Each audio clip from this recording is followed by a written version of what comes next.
Madame, bonsoir. Monsieur, bonsoir. Merci de nous rejoindre dans le cadre de Regard sur les communes espaces. 20h30, 22h, c'est tous les mercredis. Nous parlons des problèmes liés aux collectivités territoriales décentralisées.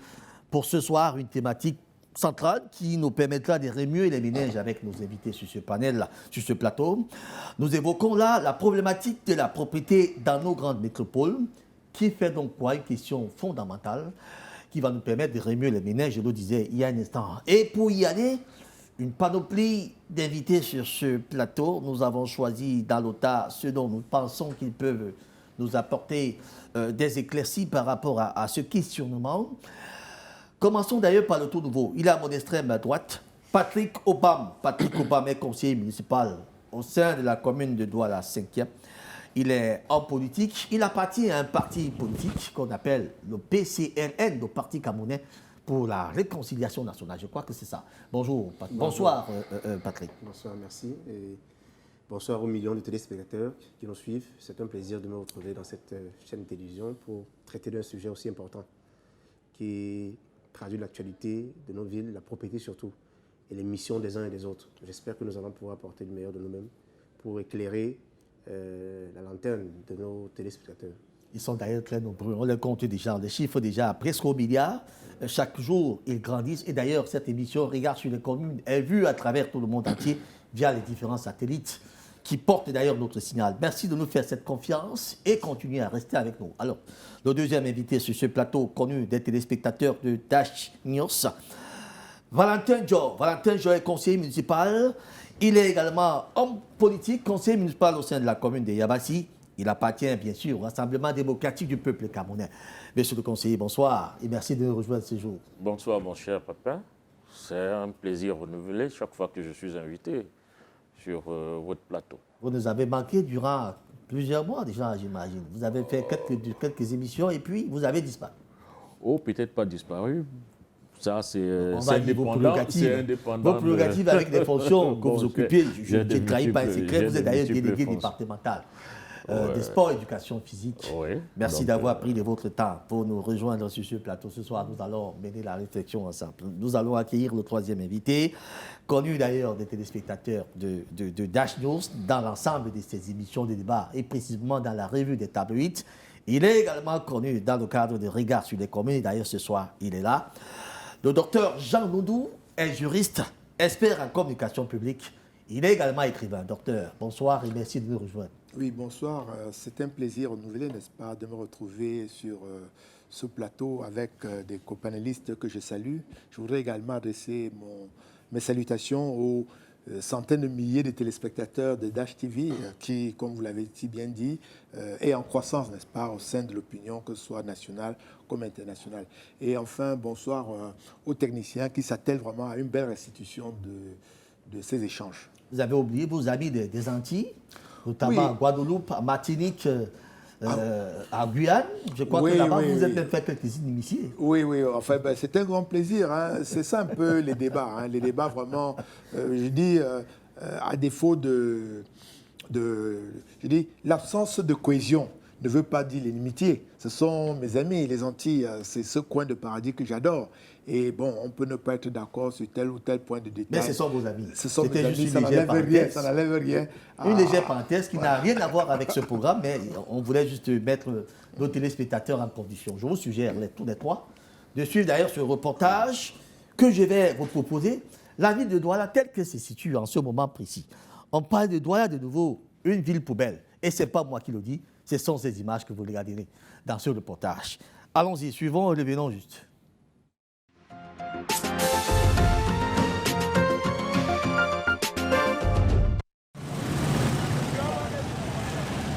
Des tas d'immondices amassés dans les carrefours et le long des artères de la ville de Douala. Le spectacle désolant qu'offre la ville, cité capitale économique du Cameroun, se vit aussi bien au centre-ville que dans tous les quartiers. C'est pas hygiénique. Nous avons fait de notre mieux On a essayé de repousser. Même ce matin, la circulation, ça a bloqué la circulation toute ce matin. On était obligé de sortir et pousser avec les mains pour pouvoir libérer la circulation. Vous voyez un peu. Donc du coup, ça nous plaît pas. Mais on va faire comment? Même ce matin, avant qu'on ne entoure le goudron.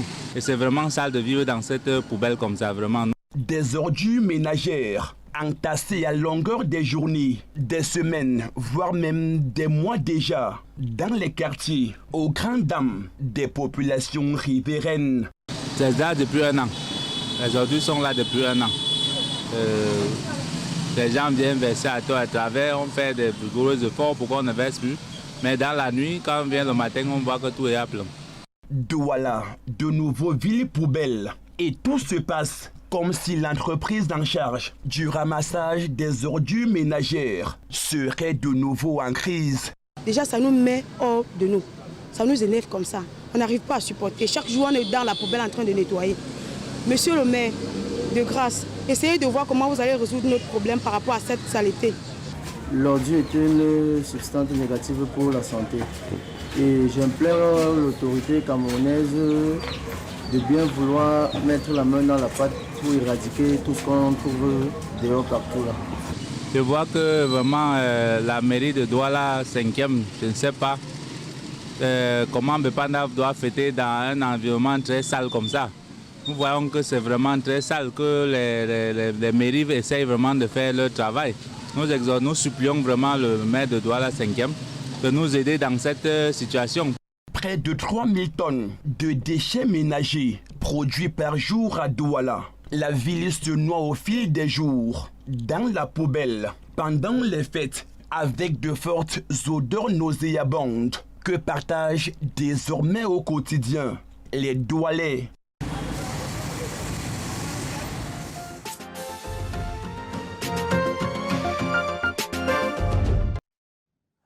Voilà, monsieur Roger Bassadine, c'est votre ville, hein? C'est la ville de Douala, c'est comme ça qu'elle est en ce moment précis. On va peut-être. Quel regard portez-vous sur les grandes métropoles au Cameroun, s'agissant d'ailleurs du domaine de l'hygiène et de la salubrité? Docteur Jean Moudou. Oui, les images que nous venons de voir là sont parlantes, hein, elles sont expressives. Elles traduisent vraiment une situation réelle de dégradation, n'est-ce pas, de la qualité de vie dans nos métropoles liées à ces dépôts des ordures ménagères qui vraiment envahissent les cités.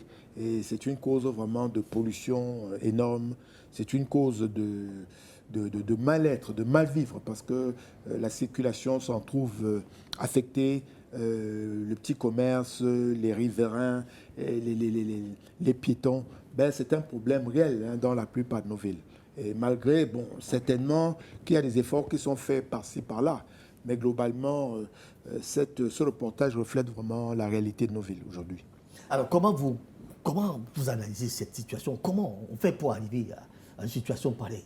Bon, pour moi, c'est la conséquence, n'est-ce pas, de la malgouvernance municipale. Il faut dire, parce que quand vous regardez le nouveau code des collectivités territoriales décentralisées, dès l'article 156, l'un des premiers points abordés dans les compétences, n'est-ce pas, décentralisées, c'est la gestion de l'environnement. C'est la gestion de l'environnement. Cela traduit l'importance que l'État accorde à cela.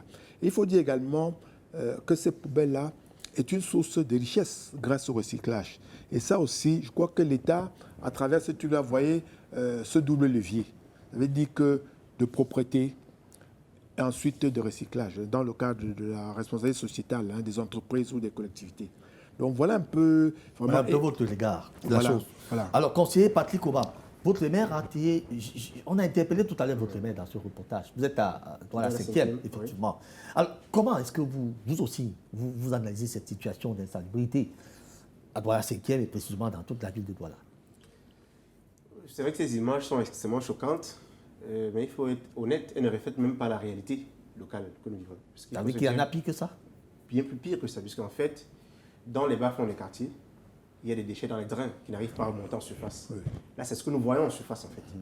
Ça veut dire que les populations qui réussissent à jeter quand même en route, et celles qui sont dans les quartiers à 2-3 km en dessous, près des marigots, elle ne se soucie même pas, elle ne se gêne pas. Elle verse dans les marigots et dans les drains et ça crée tout ce que vous voyez comme pollution, comme inondation. Donc la situation est vraiment plus grave. Elle est plus grave parce que, malheureusement, il a pas appelé à l'article 156. L'article 157 prévoit effectivement que les communes s'occupent des questions de voirie. On va y arriver, n'allez pas très vite. On est encore en train de voir, de diagnostiquer cette situation. Donc c'est une situation extrêmement humiliante, dégradante. Et quand on sait qu'on est élu par des populations qui n'ont besoin que du bien-être, déjà, donc l'eau, la santé et les déchets. Et quand on sait qu'avec une bonne planification, les déchets ne sont pas une surprise, ce n'est pas une maladie les déchets. C'est la conséquence directe de la consommation, de la transformation. Donc on ne peut pas être surpris par les déchets en ville. On n'arrive pas à comprendre du point de vue. En tout cas, on devrait être avec ces déchets, sauf qu'il faut les canaliser quelque part. Il faut les canaliser, il faut même les attendre. Et pouvoir les exploiter. Il faut les attendre. Bon, mais les voir se déposer comme ça dans la rue, sans exploitation, sans transformation, ça donne l'impression que pendant des années, des semaines, des mois durant. Je dis encore que les entreprises d'hygiène, ça ce n'est qu'un tiers, à peine un tiers ou un quart des déchets. Il y a assez dans les quartiers, dans les marchés, dans les sous-quartiers et dans les centres-villes. Quand vous voyez dans les centres-villes, ça veut dire que les bas quartiers sont inondés. Donc il est question pour ces populations de comprendre ce qui se passe, de s'impliquer davantage, de s'impliquer et de trouver des solutions. Il y a des solutions au niveau des populations, mais il y a des solutions beaucoup plus importantes. On va y arriver. Nous ne sommes pas encore dans ce sillage des solutions. Monsieur le délégué, vous êtes conseiller municipal au sein de la commune de Yabassi. J'imagine que chez vous, là-bas, vous n'avez pas ce type de choses-là, mais on peut quand même réfléchir ensemble. Dites-nous, comment vous analysez cette situation d'insalubrité dans la ville de Douala, cette ville qui subitement devient sale? Bon, je commence ma réflexion par contextualiser le reportage. Le reportage parle du mois de décembre, parce qu'on dit pendant la période des fêtes. Donc cela voudrait dire que nous sommes dans la période où l'entreprise en charge de l'assainissement de la ville connaissait des difficultés. Donc je pense que tous, avant qu'on ne se lance de façon peut-être radicale sur la question, il est bon de contextualiser cela. On a vécu une situation due à l'entreprise, que je ne vais pas citer. Vous pensez que là, non, nous n'étions plus dans cette période-là. Nous étions déjà longuement sortis de cette période-là. L'entreprise avait déjà commencé ses activités normales. Et ce reportage que vous voyez là, au moment où je vous parle, reste intact. Allez, si vous avez pu localiser ce coin, vous allez voir exactement que rien n'a changé. Si vous permettez, je continue en disant... Non, justement, je suis avec vous, monsieur le délégué. Je suis avec vous. Monsieur le conseiller. Allez-y. Je vous coupe tout simplement parce que j'ai comme l'impression que vous allez dans l'antichambre de ce reportage et moi ça me dérange. Lorsqu'on vous montre des choses, vous avez l'impression qu'on est en train de montrer des choses qui n'existent plus. C'est pas une réflexion. Mais je vous prends à témoin, vous pouvez aller vérifier. Tout cela existe encore. Ce n'est pas une réflexion politicienne. Allez-y donc maintenant, s'il vous plaît. Elle n'est pas adossée à une idéologie, ma réflexion. Mais je voudrais tout simplement aller d'un contexte qu'on a tous vécu. Parce qu'avant cette période-là, avant que cette entreprise, ses employés ne fassent le débrayage, je crois que c'était cela, on vivait une situation moindre. Mais néanmoins, la gestion de l'environnement est une question qui, ce n'est qu'une évidence pour les collectivités territoriales décentralisées. Vous avez posé la question. On parle de Douala, mais nous parlons du Cameroun, des 360 communes. Semi-urbaines ou pas, ils connaissent d'une manière... Sauf que dans les communes, dans les communes d'arrondissement, il n'y a pas ce type de problème. Je sors d'une commune où j'ai vérifié, il n'y a pas ce type de problème là-bas. Ils ont réussi, tout au moins, ce type d'ordures, on ne les trouve pas. Non, je ne sais pas si c'est joué à Yaba, si on en trouve, mais ailleurs, on n'en trouve pas. Je suis en train de dire, on ne trouve peut-être pas des ordures parce qu'il y a une gestion. Parce que la problématique. C'est pour ça que je vous parle des métropoles. Donc, je préfère qu'on reste dans ces métropoles-là. Sinon, si vous entrez dans ces sujets-là, ça risque de nous amener dans tous les sens. Restons dans nos métropoles qui sont supposées être nous sommes dans des grandes métropoles. Oui, tout à fait. Il y a des politiques publiques locales qui sont pensées. Il y a également des difficultés à mettre en place ces politiques publiques liées à la gestion de l'environnement. Ici, nous parlons du cas des ordures. Alors, si nous parlons des ordures, on voit tout de suite qu'il n'y a pas les collectivités territoriales. Nous parlons de la ville de Douala, on en compte plusieurs. En fait, des métropoles, hein, ça peut être la ville de Douala comme... Voilà. On en compte plusieurs. Nous savons tous que ces collectivités sont liées à une seule entreprise qui doit faire dans le nettoyage ou l'assainissement de la ville. Ça peut, peut-être aujourd'hui, au vu du gigantisme de nos métropoles qui se sont suffisamment étendues, en sorte qu'ils sont débordés par le travail, ils ne peuvent plus assez ces entreprises ou cette entreprise est peut-être débordée. Peut-être qu'il faille revoir, il faut mener des réflexions pour revoir les nouvelles approches qui pourront s'adapter. Il y a une mairie de la ville, pour parler de la métropole de Douala, il y a une mairie de la ville, il y a les mairies d'arrondissement. Alors, est-ce qu'il y a une autre approche qui peut être menée? Je pense qu'on va rentrer là dans les propositions tout à l'heure. Mais le problème, il est là. L'environnement saine protège le citoyen. Quand elle connaît de la nocivité d'une manière ou d'une autre, ça peut être la pollution telle que nous vivons avec les ordures, ça peut être la pollution sonore, tout ça met à mal les citoyens. Tout à fait. Alors, c'est aux mairies de penser, parce que le développement local, c'est cela, penser le bien-être local des populations. C'est un peu comme ça. Moi, je vois la situation. Alors, vous avez parlé tout à l'heure. Vous souhaitez parler, monsieur docteur, Nondo. Voilà, il a abordé la question des entreprises en termes d'industrie. Certains qui s'en foutent de la gestion de l'environnement parce qu'ils déversent les produits toxiques dans les drains. N'importe où. Ils évacuent leurs produits toxiques à travers les drains sans se soucier des conséquences que cela peut avoir. Je pense qu'il est de bon ton aujourd'hui que les collectivités territoriales réfléchissent parce qu'on sait également qu'une taxe peut être coercitive pour tout le monde. Parce que si on a des industries qui déversent facilement leurs produits toxiques dans les drains, et même les personnes, les individus qui n'ont pas de puisard aujourd'hui dans leur domicile, qui mettent les tuyaux dès qu'il commence à pleuvoir, on évacue dans... Oui, vous allez voir dans certains quartiers... Non, il y en a, pour ça c'est clair. Alors, si vous faites un trou dans le Vouri, parce que c'est là où tout va atterrir, le Vouri aujourd'hui, on ne peut plus se baigner. Très bien. Très bien. On va y arriver, monsieur le délégué, je vous en prie. On va marquer un autre arrêt, forcément. On a parlé tout à l'heure de Douala, je vous propose aussi Yaoundé. C'est quand même la grande métropole du Cameroun. Après Douala, c'est Yaoundé, je crois, à mon avis. Alors, on va suivre cet autre reportage qui vient de Yaoundé. Yaoundé baigne aussi dans l'insalubrité. Je vous suggère, non, Yaoundé, insalubrité donc à Yaoundé. Je vous suivais de suivre ça avec beaucoup d'attention. Nous revenons.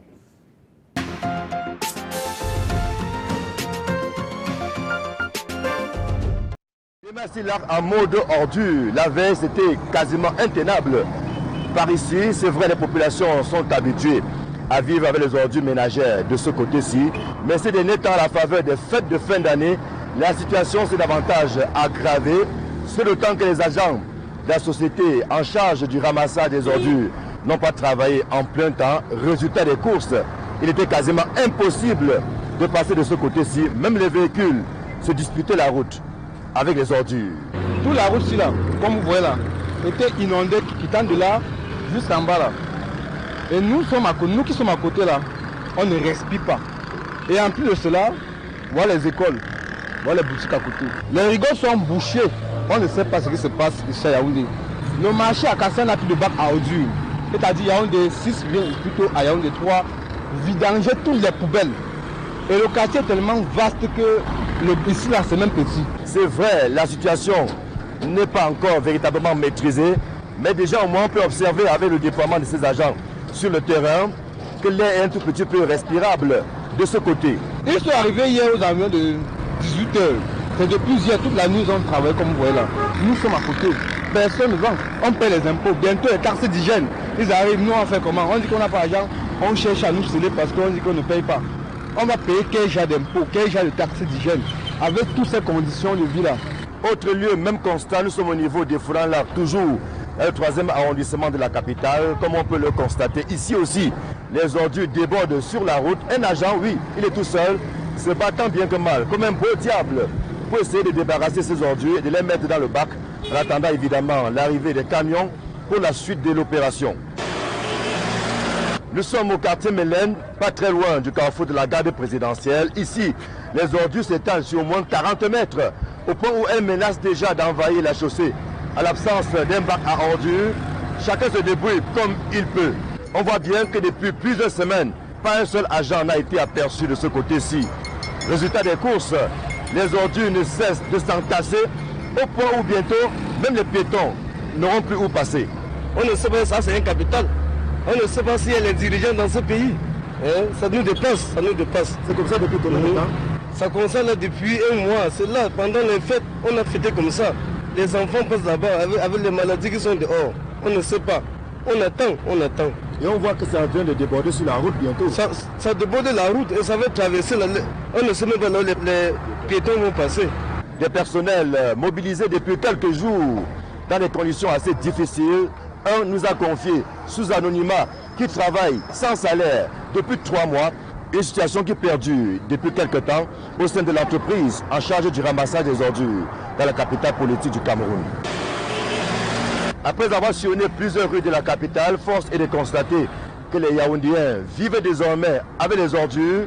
C'est vrai, la situation s'est aggravée avec les fêtes de fin d'année. On voit bien que les agents de la société en charge du ramassage des ordures se battent tant bien que mal, mais il y a du chemin à faire pour débarrasser la capitale des immondices.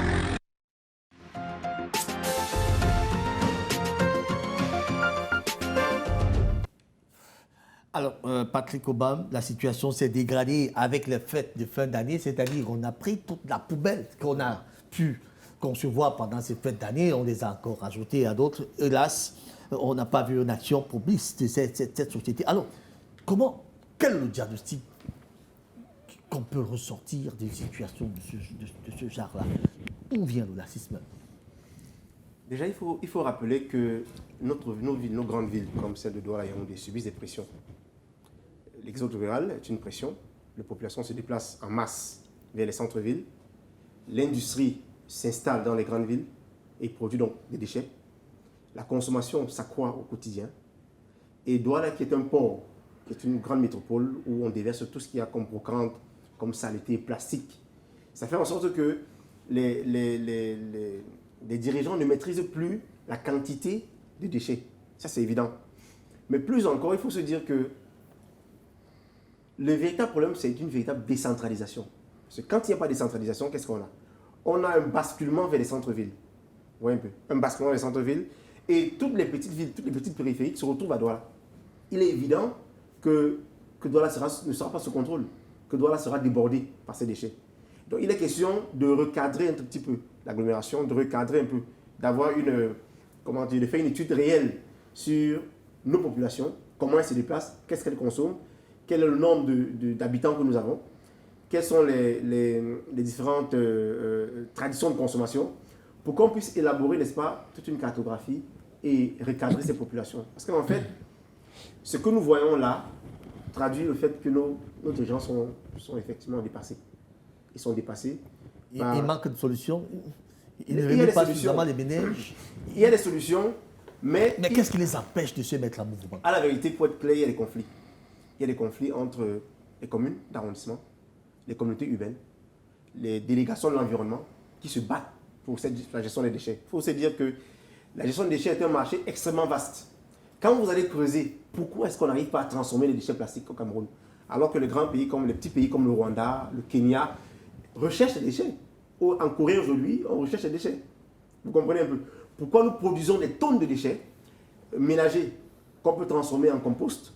Avec la guerre en Ukraine, on se rend compte qu'aujourd'hui, le compost est devenu rare, les engrais sont devenus rares. Donc ces déchets constituent une véritable niche d'emploi, une source de financement assez importante. Malheureusement, nos politiques ne s'intéressent pas. Parce que quand le maire d'une commune d'arrondissement qui a un supérieur hiérarchique au-dessus de lui, va oser, on lui dira que cela n'est pas du domaine de ta compétence. Pourtant, la loi le prévoit dans l'article 157. Mais si la loi le prévoit, pourquoi est-ce qu'il va... Il y a donc des conflits entre les communes d'arrondissement et les mairies de la ville. Et plus tard, on vous dira qu'au niveau du MINEPAD, au niveau du ministère de l'Environnement, ces projets sont des projets extrêmement colossaux. Moi, j'étais dans le cadre, dans une autre ville, j'étais acteur de la société civile. On a essayé à plusieurs reprises de faire venir des partenaires qui pourront nous aider à transformer les déchets plastiques ici là. Mais je vous assure que comment dirais-je, lorsque vous entrez dans ce secteur-là, vous avez l'impression que vous y laissez votre peau. Donc il y a un problème sérieux. Il faut donc des maires sérieux et têtus. Des maires têtus qui prennent sur eux leurs responsabilités, qui doivent oser. Tout à fait. Et dire à la communauté de la ville, à la mairie de la ville, écoutez, ici, voilà votre domaine, voilà mon domaine de définition, de compétences. Parce que c'est possible de résoudre ces questions-là. C'est bien possible de les résoudre. Derrière ces déchets plastiques. Il suffit seulement de taire ces conflits de compétences. Il suffit de taire ces conflits de compétences et se dire, j'ai un environnement, une ville comme Douala 5e aujourd'hui, avec tout ce qu'il y a comme guerre du Nozo. On se retrouve aujourd'hui à 1,5 million d'habitants. Vous imaginez un peu, 1,5 million d'habitants. Alors le maire qui a un budget de 7 milliards déjà, voté, là, nous passerons en catégorie 1 dès janvier ou février de ce mois-ci. Vous imaginez qu'il a les moyens de sa politique. Mais en face du maire, en face de la mairie de Douala 5e, là au marché de Bonhomme, ça dit, mais c'est la poubelle. Tout à fait.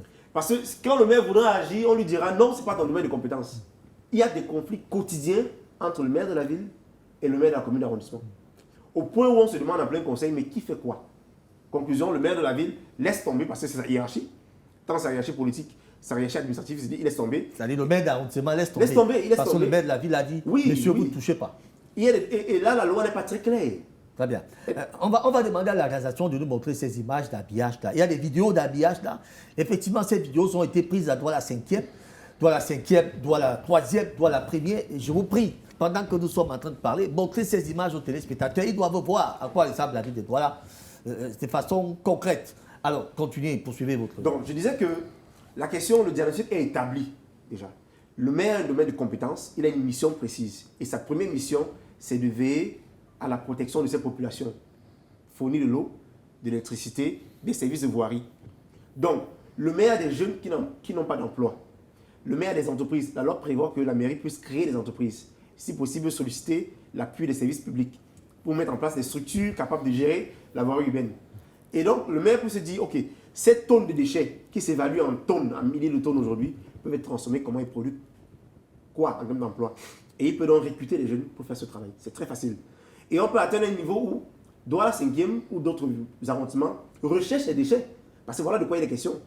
Vous avez parmi ces déchets des déchets ménagers, les déchets plastiques, les déchets industriels. Vous comprenez un peu. Les déchets minéraux, donc liés à tout ce qu'il y a comme organes minéraux, qui servent au recyclage. Et comme je l'ai dit à l'entame, ces déchets-là sont une mine d'or pour des communes qui peuvent faire des pavés, qui peuvent faire du produit du compost. Il y a beaucoup de choses qui peuvent revendre. Et davantage, créer même des emplois. Des emplois. Pour absorber cette même... Donc la question est une question qu'il faut creuser. C'est une question de conflit. Tout à fait. Entre les différents services. Ça veut dire que l'État central devrait préciser un certain nombre de choses. Voilà. Mon conseiller, Valentin Diop, vous êtes conseiller municipal à la commune de Yabassi en politique. Vous êtes d'ailleurs délégué départemental des sports et éducation physique. Nous parlons passeport. Nous parlons effectivement de ce qui vous intéresse aussi au premier plan en tant qu'homme politique. On se retrouve dans une situation pareille où on parle des conflits de compétences. Et là, on a envie de se demander, est-ce qu'il y a cette véritable volonté politique de faire bouger les choses? Moi, je ne parlerai pas de conflits de compétences. Il peut y avoir des incompréhensions.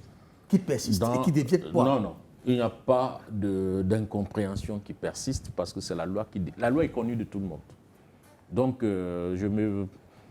Vous inscrivez en faux par rapport à ce que le conseiller... Oui, je m'inscris en faux. Par rapport à ce que le conseiller... Et vous avez invité chacun sur ce plateau à avoir un discours beaucoup plus citoyen, qui ne s'adosserait pas sur les idéologies politiques.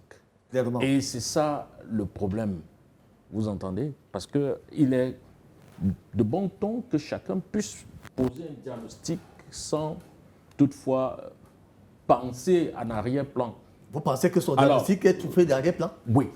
Comment est-ce que vous pouvez imaginer que ces diagnostics soient fait dans les plans? Je le dis. Ou alors vous avez l'intention de conduire ces débats dans un débat politique? Non, je ne rentrerai pas dedans. Non, je ne rentrerai pas dedans parce que je suis par tradition un invité et je sais comment ça se passe sur ce... J'ai été souvent un convié, pas comme conseiller, mais comme délégué aux conseils municipaux élargis de Douala 5e, pour ne prendre que ce cas d'exemple, en présence du maire de la ville et du maire de la commune d'arrondissement. Et quand il y a eu des incompréhensions, je pense que vous aviez intervenu à l'un des conseils, quand il y a eu des incompréhensions du genre les sabots qui se sont, un conseiller municipal qui allait casser les sabots par rapport... Alors, le maire de la ville a apporté des réponses. Et les deux maires, tout naturellement, ont pensé que le cadre n'était pas approprié. Il faut qu'ils se retrouvent pour essayer de voir comment est-ce que de façon beaucoup plus apaisée, ils peuvent réfléchir sur la question. Donc, j'ai là tout de suite l'idée du conflit. Nous sommes dans une phase nouvelle, la décentralisation, qui est en train d'être implémentée. Et les acteurs, tous les acteurs sont en train de prendre la mesure de la chose. Alors, mais dites-nous, qu'est-ce qui explique donc qu'on arrive dans des situations pareilles s'il n'y a pas de conflit? Maintenant, s'il n'y a pas de conflit. Non, il n'y a pas de conflit. Mais pourquoi on arrive à des situations pareilles? Essayez de nous expliquer ça. La situation est tout à fait simple. Oui. On parle de l'insalubrité. Oui. Il y a une entreprise qui s'en occupe. Oui. Et elle est en partenariat. Non, mais il y a aussi que des mairies d'arrondissement ont des capacités de les médier à une situation de société. Oui. Je crois que c'est la mairie de la ville qui gère avec l'entreprise de façon directe cette gestion de la voirie, de l'insalubrité, ainsi de suite. Alors, maintenant que la ville est en train de connaître cette expansion, on a une seule entreprise qui date de plusieurs années. Est-ce qu'elle a aujourd'hui les capacités logistiques? Nous avons constaté. On a constaté. Monsieur le délégué, nous avons constaté. Ne parlez même plus de cette entreprise. Nous avons constaté que l'entreprise est capable de ramener de l'ordre dans la ville de Douala, Yaoundé. Mais maintenant, à côté de là, est-ce qu'il n'y a pas des mesures palliatives qui peuvent être prises par... Les mesures palliatives, c'est une réflexion. Une réflexion qui doit... Que nous sommes en train de faire là maintenant. Et chacun apportera les propositions. Alors, je ne pense pas que ça se passe sur un plateau comme celui-ci, les réflexions doivent être faites, alors que les réflexions souvent elles devraient déjà être faites depuis dans les pays. Écoutez, nous sommes dans la construction, nous sommes des citoyens. Et vous êtes un conseiller municipal. Est-ce que la loi autorise le maire d'une commune d'arrondissement, par exemple ici, de prendre un certain nombre d'initiatives? Tout à fait. Et c'est pour ça que je suis en train de dire qu'il faille mener une réflexion, si ce n'est pas le cas, mais je pense que les réflexions sont menées par l'ensemble des pouvoirs publics, au niveau central comme au niveau décentralisé, sur la gestion de nos villes. Je prends pour cas la gestion des déchets. Il y a un ministère de l'Environnement qui pense la gestion des déchets de façon du recyclage. Non, quand je dis qu'il pense, ça veut dire qu'a amorcé déjà des politiques publiques au niveau de la gestion des déchets. Et les partenaires, certainement les contrats ne sont pas concluants. Est-ce que cela a été impacté déjà sur le terrain? Il y a un impact sur le terrain? Oui. Vous avez vu ça impacter? Il y a un impact sur le terrain. L'impact, je vais prendre quelques cas d'exemple. Nous savons aujourd'hui que certaines structures hôtelières, pour prendre un cas d'exemple, utilisent le recyclage comme élément d'énergie. L'électrification, ainsi de suite. Dans certains hôtels, et il n'y a pas même des industries. Donc, pour dire qu'on n'est pas encore arrivé au pic de ce que nous souhaitons, mais l'État a mis en place des politiques publiques à tous les niveaux pour que nous puissions y arriver. Vous parlez encore d'État. Moi, je ne veux pas qu'on parle d'État. Quand on parle de l'État, même les mairies font je partie de souhaite. l'État. Non, Mais, quand vous dites État, plus je de vous appelle précision. on ne peut pas parler de ça au même moment. Allez-y. Quand vous dites État, vous perturbez le téléspectateur qui ne suit pas. C'est lui, il voit tout de suite Paul Biya. Bon, donc il ne faudra... s'agit pas de Paul Biya. Paul Biya a mis en place la décentralisation qui pour doit être que les populations locales se prennent en main parce qu'on a pensé, et c'est le cas dans d'autres pays qui ont mené cette politique. Merci, je reviens à vous. Oui. Docteur Nondo, au vu d'ailleurs des interventions sur ce plateau, les deux que vous avez pu suivre tout à l'heure sur la question de l'insalubrité, notamment sur le diagnostic qu'il faut faire avec ces responsabilités qui peuvent être adossées sur tel ou tel, quel est votre... Bon, je dois dire que globalement se pose encore ici le problème de la malgouvernance. En fait, les politiques publiques existent. Quand vous parlez de malgouvernance, c'est quoi? Je vais expliquer. La malgouvernance, c'est quoi? Je vais expliquer. Ça veut dire que les politiques publiques existent, n'est-ce pas, en matière d'assainissement, en matière d'hygiène, des trucs, et puis souvent écartelées entre le ministère de l'Environnement, le ministère des Villes et même le ministère de l'Administration territoriale. Maintenant, au niveau des collectivités territoriales décentralisées, je prends le cas des communes, n'est-ce pas? Bon, nous avons vu, la gestion actuelle des communes est vraiment catastrophique. Pourquoi je le dis? Nous avons des conseils ici, là. Quand vous arrivez dans les pays un peu plus évolués, je prends le cas du Sénégal. On va vous dire, voici le maire. Lui, c'est vraiment un animateur. Le premier adjoint est responsable de la voirie. Le deuxième adjoint est responsable des sports. Le troisième adjoint est responsable des marchés. Donc il y a une décentralisation qui font que, au niveau déjà micro, on peut voir quel est le responsable. Bon, chez nous ici, là, tout est dans le flou. Bon, tout à l'heure... Tout est concentré autour du maire. Tout est concentré autour du maire. Il délègue les pouvoirs quand il veut. Et le maire également, qui ici, là, bénéficie un peu de ce qu'on a appelé la discipline du parti. Ça veut dire que lors des élections, on ne va pas le voter sur son bilan, sur ses résultats, mais uniquement sur la couleur politique. Je prends un exemple plus simple. Voilà mais cet aspect ne m'intéresse pas. On peut voter quelqu'un sur la couleur politique ou ne sais pas quoi, mais le plus important, c'est d'être rentable sur le terrain. Je ne voulais pas qu'on entre là-bas. S'il vous plaît, docteur, je vous en prie. Vous avez des hommes politiques sur ce plateau qui peuvent récupérer ces expressions et faire cette émission, ce qu'ils en veulent. Je ne voulais pas qu'on aille là-bas. Je m'explique. Moi, je suis citoyen. Je vous donne la parole, s'il vous plaît. On ne peut pas tous parler à la fois. Permettez-moi de vous cadrer. Nous ne parlons pas des bannières des gens élus sur la bannière d'un parti politique.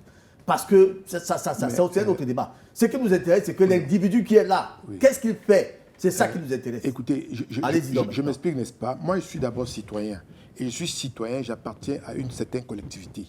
À partir du moment où j'ai cette possibilité d'influencer, n'est-ce pas, la gouvernance de ces collectivités-là, mais je serai d'autant plus enclin à choisir la personne, n'est-ce pas, qui apportera un plus. Je vais donner un exemple. Quand vous voyez, dans la plupart des pays du monde évolués, dès que le maire est élu, telle liste est sur un programme, n'est-ce pas? Il y a un programme et des objectifs. On peut prendre 3 ou 4 cas. On va dire, par exemple, en matière d'hygiène, d'études, tout ça, on va réduire le taux de ceci-là. En termes de distribution d'eau, on va améliorer de 20%. Ce sont des données vraiment scientifiques. Quand je parle ici là, de couleur, je n'ai pas dit telle ou telle faction ou telle organisation. Je dis globalement. Or ici, le plus souvent, on va voter la couleur, n'est-ce pas, au lieu de voter des personnes. Il y a des personnes qui peuvent apporter beaucoup de choses. Alors regardez la conséquence aujourd'hui, c'est quoi? Je ne sais pas, ça fait déjà 3-4 ans que le maire, je n'ai jamais vu le maire sur la ville. Et je peux vous dire que je passe le temps à sillonner mon arrondissement parce que j'ai la chance de ne pas être loin de l'hôpital, de ne pas être loin du marché, de tout ça à Bonamoussadi. Et je peux vous dire que tous les jours, je fais plein de photos, de trucs, d'ailleurs souvent que j'envoie aux responsables. Vous voyez un peu là. Pas une seule fois, je n'ai rencontré le maire ou tel adjoint ou tel truc sur le terrain en train de voir. On a parlé tout à l'heure du cas des marchés de Bonamoussadi. Mais quand il pleut, parfois, vous pouvez avoir l'eau à 30-40 cm. C'est une réalité. Je ne sais pas si un seul jour, ces responsables ont été sur le terrain.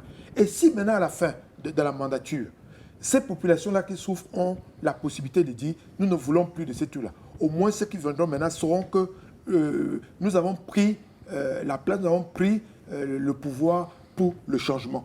C'est ça qu'il est question. Je ne parle pas de telle ou telle faction. Je dis le problème, c'est celui-là. Donc, il y a un problème de désorganisation totale.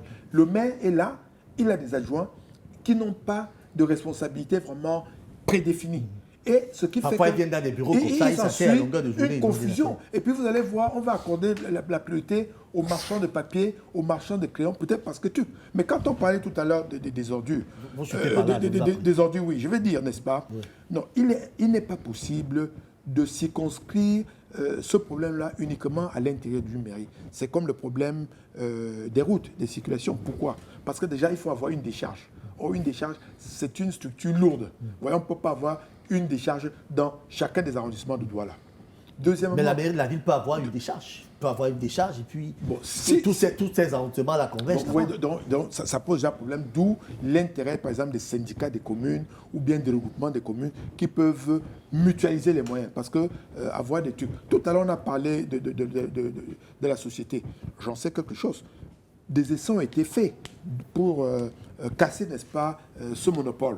Mais le problème, c'est quoi? Quand l'État lance le marché, on dit, bon, alors faites-nous des propositions. Tel va dire, cassé le monopole. Non, tel va dire c'est 20 000, tel va dire c'est 15 000, tel va dire c'est 12 000. Et à date, on n'a pas eu la possibilité vraiment d'avoir des prix compétitifs, c'est cela. Et puis je dois dire aussi, pardon, je sors par là. On n'a pas tout le temps. Nous n'avons que 90 minutes. On a 7 reportages à montrer. D'accord. On est obligé d'être un peu rigoureux à matin. Je m'avais proposé de rentrer à Yaoundé. Pourquoi Yaoundé est passé justement, c'est la capitale politique. Et là-bas, c'est là où toutes les décisions se prennent. On va repartir là-bas pour voir cette ville encore. L'insalubrité qui paye dans la ville de Yaoundé. On revient à vous.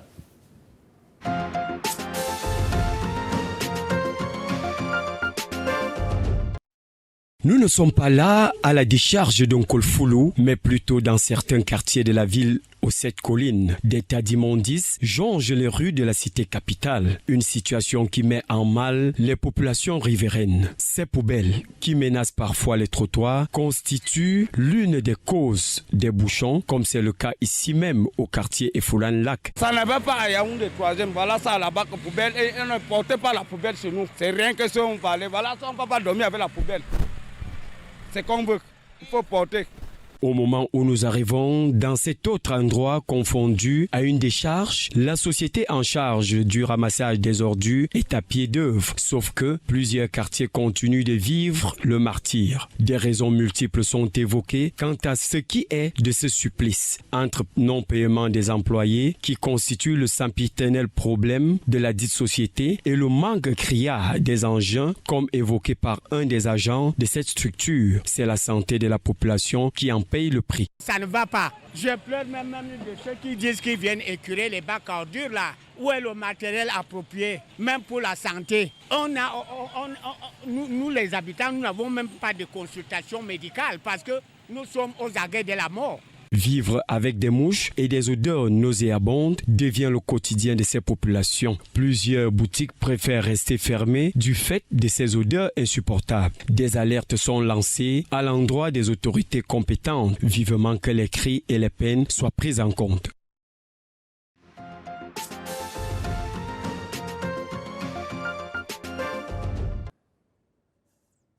Voilà donc la ville de Yaoundé où toutes les décisions se prennent, où le président de la République y réside, une ville où tous les ministres de la République y sont. Voilà à quoi il ressemble cette ville de Yaoundé. Il faudra vraiment que les choses essayent de bouger.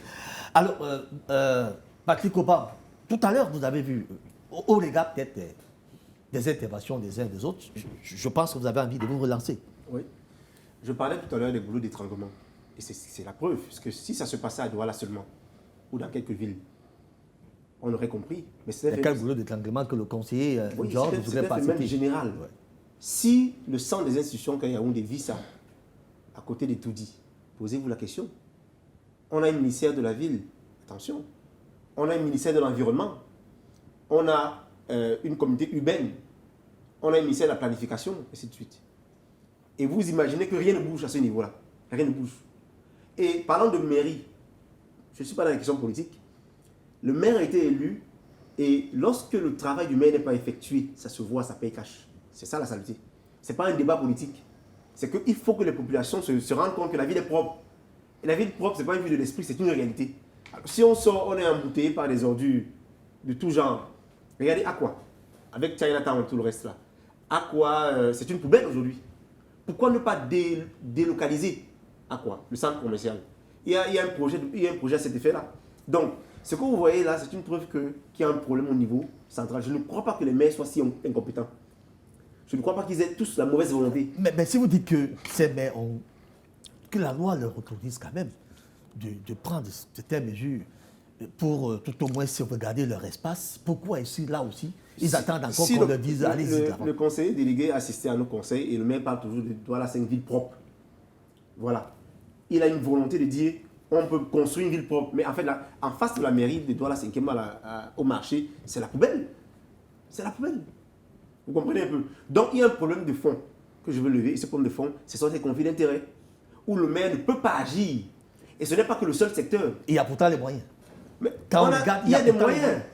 On a un compte administratif qui est très, très prometteur. On est passé à 7 milliards de budget.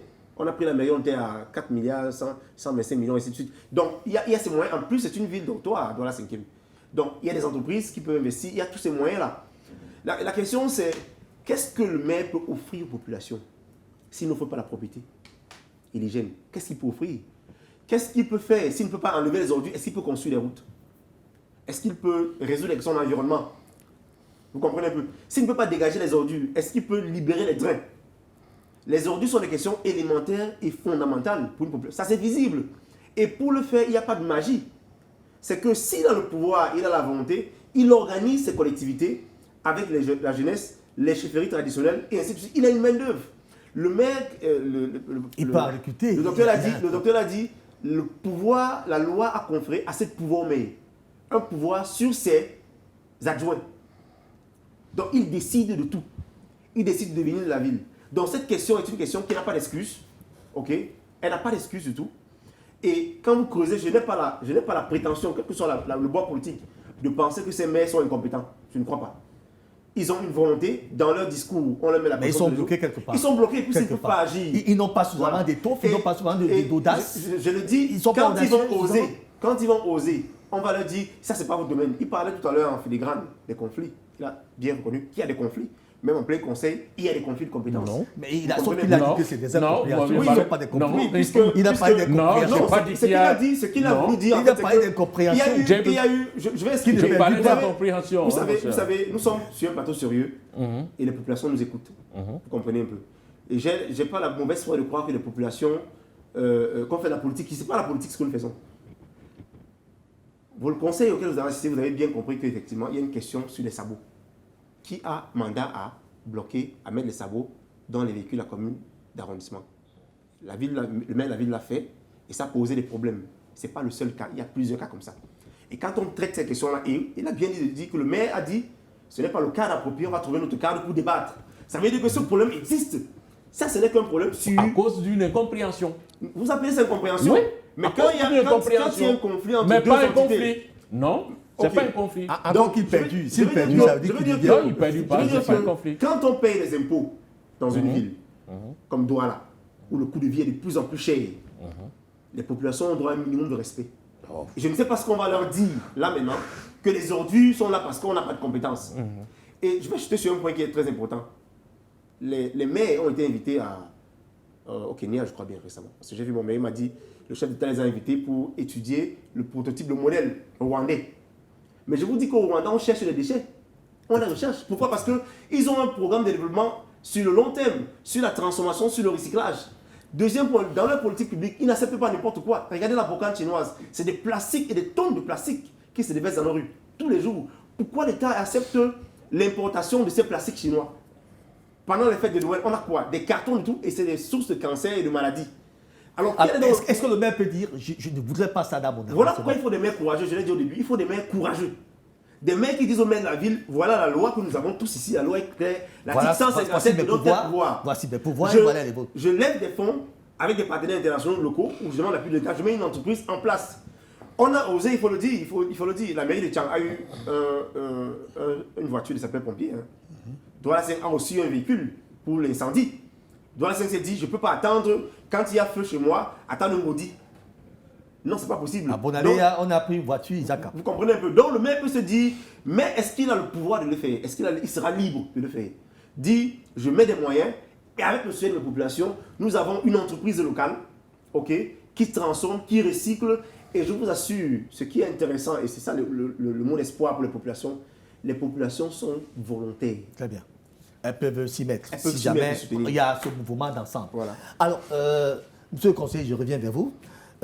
Peut-être que vous souhaiterez d'ailleurs réagir avant que je vous le lance avec... Oui, je souhaite réagir parce que le conseiller Obama n'habite pas Douala 5e. Ah bon? J'habite où? Parce que... En fait, ne cherchez pas ça.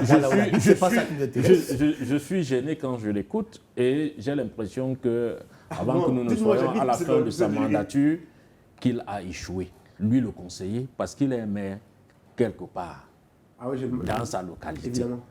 Évidemment. Finalement, vous défendez qui? Alors, vous défendez qui? Vous je ne défendez défends personne. Mais on parle d'une institution. Ne vous apprenez pas au conseiller, au pape qui dit des oui, choses non, qui peuvent être délicieuses.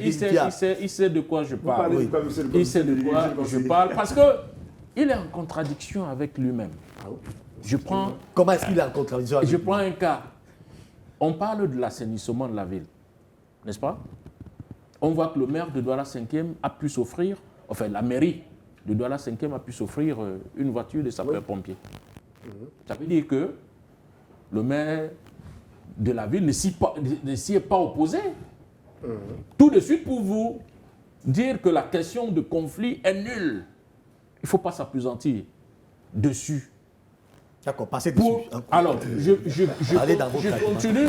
continue et je dis, vous aviez parlé d'une population qui est prête. Mais vous vous trompez. C'est l'enseignant qui parle. Là maintenant, j'ai dit propre. Le marché. Et qu'est-ce qu'on fait ces jeudis propres? Vous avez été au marché le jeudi propre là? Le marché est fermé. Permettez. Oui, allez-y. Le marché est fermé jusqu'à 11h. Mais les associations des marchés, enfin, il y a des associations dans ces marchés qui travaillent. Qui doivent travailler. Mais qui ne le font pas. Parce que les OBAM ne font pas. Permettez. Je vous appelle. Parce que les OBAM ne font pas son travail. Voilà. Parce qu'il est question aujourd'hui, quand moi, il est arrivé comme ça, de faire abstraction en essayant d'apprécier, d'évaluer le jeudi. Qu'est-ce qu'il devrait faire? Qu'est-ce qu'il devrait faire en tant que conseiller municipal? Mais en tant que conseiller municipal, qu'est-ce qu'il devrait faire? Organiser les descentes de sensibilisation des associations du marché de Douala, de Bonamou Sadi, qui n'ouvrent pas le jeudi. Alors qu'ils doivent ouvrir le marché à 7h30 pour nettoyer jusqu'à 11h. C'est ce qui n'est pas fait. Ils ne vont pas. Ils n'ouvrent pas. Alors, est-ce que ce n'est pas une politique publique mise en place? On va laisser cela. Par la commune, par la mairie de la ville. Il y a plus d'une dizaine d'années aujourd'hui. Mais alors, il faut... C'est pour ça que je vais dire qu'il s'agit ici d'une action globale. Oui. L'assainissement de la ville est une action globale. Il devrait quand même avoir un moteur. Qui doit être à la tête de cette histoire-là? Qui doit être à la tête de cette histoire-là pour tirer maintenant les autres? Qui a mandat? Qui a mandat? Qui a mandat?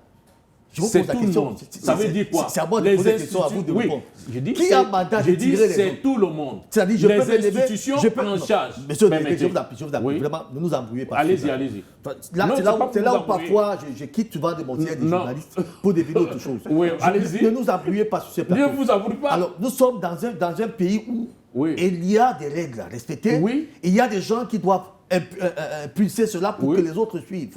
Moi, vous voulez dire que moi, Bénin, je me lève, journaliste que je suis, si petit d'ailleurs comme je suis là, j'arrive au marché de Bonamou Sadi. Je commence à dire aux gens du marché, bon, je constate que ce marché c'est sale. Alors permettez, s'il vous plaît, je n'ai pas fini. Permettez que je réponde. Je n'ai pas fini. Allez-y. Encore que la question, je ne vous ai pas proposé. Allez-y. Donc, je commence à leur dire, vraiment, le marché c'est sale, levez-vous, commencez à battre. Qui suis-je? Alors, je réponds à votre préoccupation. Oui, allez-y. Oui, monsieur Bénin. Oui. Si vous êtes dans un tasse, vous mangez vos bananes et vous les jetez au travers du véhicule, disons, au travers de la fenêtre. De la fenêtre, la voiture. Oui. De la portière, oui. De la portière, oui. Merci. Alors, vous faites quoi? Je suis responsable de cet acte. Vous êtes responsable. Effectivement. Et les gens le font au quotidien. Et ils disent, ce n'est pas moi qui dois nettoyer. Là, nous sommes plus là-bas. Et nous devons être là, parce qu'il s'agit de la pédagogie. Et pour revenir, Monsieur Degué, vraiment, je vous en prie, je suis désolé parce que j'ai comme l'impression que vous nous désaxez sur ce plateau. Non, ce n'est pas ça. Ce que je voudrais oui. Le débat n'est pas fixé sur les individus. N'attaquez plus M. Obama. Il a ses avis. Il a ses avis. Il a ses avis. Mais ce que je souhaiterais, si vous avez des avis à émettre pour que cette situation retrouve l'équilibre. Je chute en disant, il ne s'agit même pas de la malgouvernance. Comme le docteur semble le marteler. Il s'agit de quoi? Quand on a connu ou quand on a une seule entreprise qui doit couvrir 6 arrondissements, du moins 5. On a dit cette entreprise, on n'en parle plus, je vous en prie. Nous cherchons des mesures palliatives. Les mesures palliatives aujourd'hui, c'est que ces actions-là d'assainissement doivent être reprises. Doivent être repensées par les collectivités territoriales décentralisées. Je chute. Vous avez déjà chuté, monsieur. On ne peut pas s'accrocher et parler d'une malgouvernance parce que il y a des ordures. Quand les mairies là construisent les routes, la voirie, les mêmes mairies, elles ont peut-être des préoccupations, des problèmes à gérer de façon globale. L'environnement, enfin les ordures plus précisément, et de l'autre côté, pour le même environnement, elles bitument les routes communales. Vous parlerez d'une mauvaise malgouvernance? S'il vous plaît, on va revenir. On ne part d'image là. Nous ne sommes plus ni à Douala ni à Yaoundé, on va à Maroua maintenant. Les habitants de la ville de Maroua également ne savent plus à quel soin se vouer avec cette histoire d'insalubrité totale. Je vous suggère de suivre ça avec beaucoup d'attention. Nous revenons sur ce plateau. Nous sommes actuellement dans la capitale régionale, c'est-à-dire le chef-lieu de la région Maroua, pour aborder des situations, des sujets qui nous taraudent l'esprit. Avec cette saison pluvieuse, nous avons vécu des situations vraiment dévastatrices, notamment avec des accidents qui se perpètrent au niveau de la ville de Maroua, vers l'axe d'Omayo, que je viens justement de vivre un accident qu'on a appelé les sapeurs-pompiers. Je pense qu'il est temps que je donne mon point de vue face à ces maux que nous vivons au niveau de la ville. Parce que les maires de la ville, parce que c'est lui que j'indexe premièrement, avant de descendre sur les 3 arrondissements, notamment l'arrondissement de Maroua 1er, Maroua 2e et Maroua 3e. Le maire de la ville que j'interpelle doit comprendre que le CDD n'est pas le seul et la seule voie qui doit justement contribuer au développement. Où sont passés justement le fond même de la commune urbaine de Maroua. Parce qu'en Ngaoundéré, ils n'ont pas attendu justement que le CDD vienne, ou d'ailleurs ils ne comptaient pas sur le CDD pour contribuer ou pallier au développement. Ils déploient le fonds. D'ailleurs, parfois ils déploient leur fonds propre, parfois même c'est le fonds même de la communauté urbaine. Nous sommes tous d'accord que quand on parle du développement, il y a d'abord l'aspect politique qu'il faut intégrer et l'aspect moral. Je n'interroge pas ici ou je ne remets pas en cause l'aspect moral et l'intégrité politique du maire de la ville, mais ce qui fait mal, c'est que nous vivons mal. Nous manquons des routes à Maroua, il y a des accidents. Il y a un patriarche politique qui avait dit qu'il n'est pas nécessaire justement d'arranger les routes de la ville de Maroua parce que les accidents vont se perpétrer. Mais je me demande si les populations sont d'accord, parce que le silence que les populations marquent également est un signe de complicité. Ils doivent justement se déployer et exprimer leur mécontentement face à la dégradation des routes dans la ville de Maroua. Nous sommes là ici pour dire que le maire de la ville et ses collaborateurs, notamment les maires, doivent vraiment réagir. Parce que nous sommes tous d'accord qu'il est question de mettre en œuvre le CDD d'ici 2023. Mais est-ce que nous allons attendre jusqu'à 2023 ? 2022 est en train de s'écouler déjà. Est-ce que nous allons attendre jusqu'à 2023 vivre dans une situation si compliquée et vraiment mécontente ? Le maire de la ville doit vraiment faire quelque chose afin que les populations soient soulagées. Le CDD, c'est un contrat de désendettement et de développement. Et je me dis, s'il y a une rupture de contrat, est-ce que le maire de la ville va dire encore qu'il attend le CDD? Où est le fonds de la communauté urbaine? Où est le fonds que le Mindevel avait contribué, avait déployé au niveau de la communauté urbaine? Où sont passées justement toute cette somme d'argent qu'on a au niveau de la communauté urbaine? Ici, il s'agit de la décentralisation. Et quand nous parlons de la décentralisation, je vais peut-être m'appesantir au niveau de la communauté urbaine pour dire que la communauté urbaine jouit d'une personnalité juridique. Elle a une autonomie administrative et financière. Donc, elle doit savoir jouer son rôle. Elle ne doit pas continuer à faire comme si le maire en question a été nommé. Non, mais non. Il doit se réveiller. Nous sommes heureux d'avoir comme maire de la ville quelqu'un de très intellectuel, d'ailleurs qui est universitaire, c'est déjà un atout. Mais il doit vraiment mettre en exergue ses compétences intellectuelles afin de remédier aux situations que nous vivons dans la ville de Maroua. Nous manquons des routes. Lui-même, il en est conscient qu'il n'y a pas de route à Maroua. Lui, il est là, il passe tous les jours sur l'accès de Mayo, il passe tous les jours dans la ville de Maroua. Lui-même, il est au courant et il est témoin, le premier témoin des maux que nous vivons dans la ville de Maroua. Je ne veux pas aborder ici le sujet de manque de l'eau, manque d'électricité, je vous laisse un bénéfice de doute. Mais pour ce qui est des routes, vraiment, on en a marre. Trop, c'est trop. Il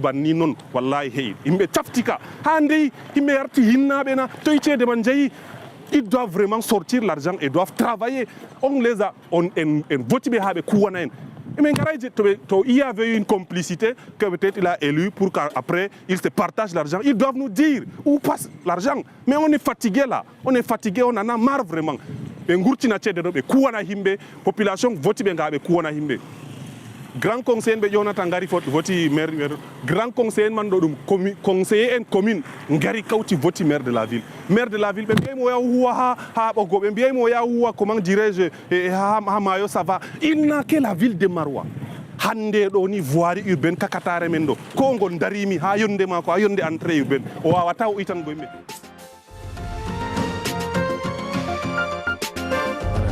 Vous avez senti, c'était la colère.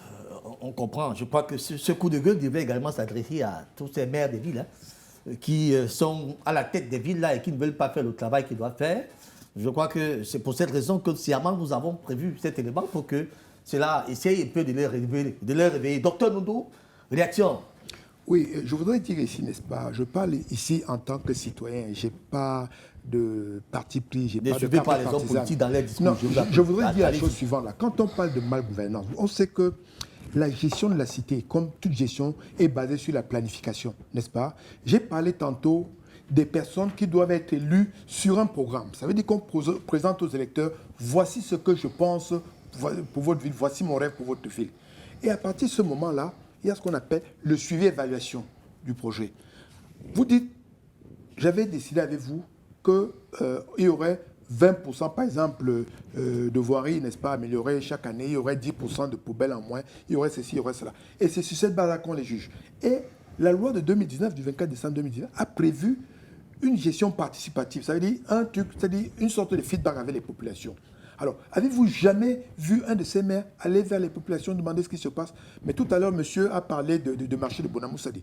Je suis l'un des plus proches voisins du marché. Tout à fait. Toutes les semaines, tous les marchands, les commerçants, hein, y compris celui qui a une chaussure, qui fait un clou, paye 200 francs pour la taxe d'hygiène. Tous les mois, chaque commerçant doit payer 800 francs. Il y a plus de 3 000 comme ça, récupéré par la mairie. On n'a jamais vu une seule personne avec un balai. Je le dis ici en toute bonne foi. Et je dis ici, là, monsieur, que parler de malgouvernance, ce n'est pas une insulte. Je dis, on constate ce qui est. On est peut-être, je crois que ça fait 4 années, hein, 4 années bientôt, 5 années de tout ça. Mais qu'est-ce qui a changé, n'est-ce pas? Est-ce qu'on peut parler de l'électrification? On peut parler, l'un des carrefours les plus dangereux de Douala se trouve à côté de la mairie.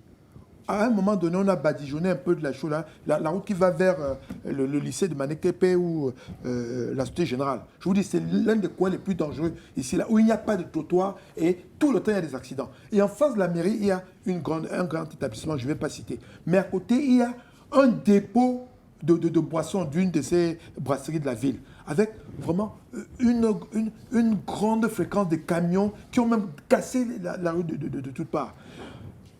La seule fois où j'ai vu, dans une vie récente, c'est à Consamba Premier, où j'ai vu le maire inviter les populations à faire attention aux problèmes d'hygiène et tout. Et à chaque fois, à vous-même ici, parfois, j'ai envoyé des images aux côtés même de la mairie, n'est-ce pas, qui est un véritable dépotoir. Le marché de Bonamoussadi, c'est un dépotoir. Vous passez à côté, oui, vous voyez, les gens sortent des trucs, on balaye un peu devant. Mais comme il n'y a pas de ramassage aussitôt, allez voir, n'est-ce pas, le parchemin entre les voies qui montent à côté de ça qui les a. Regardez à quoi ça ressemble, là où on vend des poulets. Non, mais la ville est sale. Parler de trucs de malgouvernance, ce n'est pas une insulte, c'est un constat. C'est un constat. Partout ailleurs, monsieur, je chute par là, partout ailleurs. J'ai vu à l'étranger, à la fin d'année, le maire invite les populations. Le budget, c'était ça. On a encaissé 95. On a fait ceci là. Voici les budgets d'investissement. Voici les financements que nous avons réalisés. Nous avons fait ceci, nous avons fait ceci. Voilà, enfin, de compte des trucs, équilibre ou bien déséquilibre ou ceci, ça. Ça, on le fait, on rencontre. On essaie de suivre. Oh, ici, on a ce sont des véritables gourous parce qu'ils ne rendent compte à personne. Vous avez vu une seule mairie qui a un petit journal, des trucs où on peut dire la mairie projette ceci, on va ceci. Les problèmes d'eau, monsieur. Je suis resté 5 jours sans eau à Bonamoussadi. Vous avez vu un seul jour un organe de communication des élus qui disent attention, on est en train de réparer telle route, on est en train de faire ceci. On a aménagé, par exemple au marché, un stationnement. C'est très bien fait. Mais vous allez voir devant, il y a un trou d'au moins 3-4 mètres devant l'église. Et tout le temps, c'est pareil. On a aménagé des trucs et même mis des grillages. Les gens ont tout cassé parce qu'à un moment donné, il n'y a pas de trottoir. Voilà autant vraiment de trucs qui me font penser que la malgouvernance est endémique. Voilà. Très bien. Et dans nos collectivités territoriales décentralisées, notamment dans les mairies qui sont dans ces grandes métropoles où il y a un lacisme total qui est observé par des usagers. Moi-même, je suis aussi l'un de ces usagers et j'en ai observé aussi. Alors, avant de revenir à vous, très chers conseillers, on va repartir là-bas en image. Je vous propose toujours Yaoundé, où on vous dit qu'il y a aussi des jardins qui sont oubliés parce que les jardins participent quand même à la beauté d'une ville. Bien sûr, bien sûr. Ces jardins qui participent à la beauté d'une ville. Et je vous suggère de suivre attentivement ce reportage qui nous vient de la ville de Yaoundé.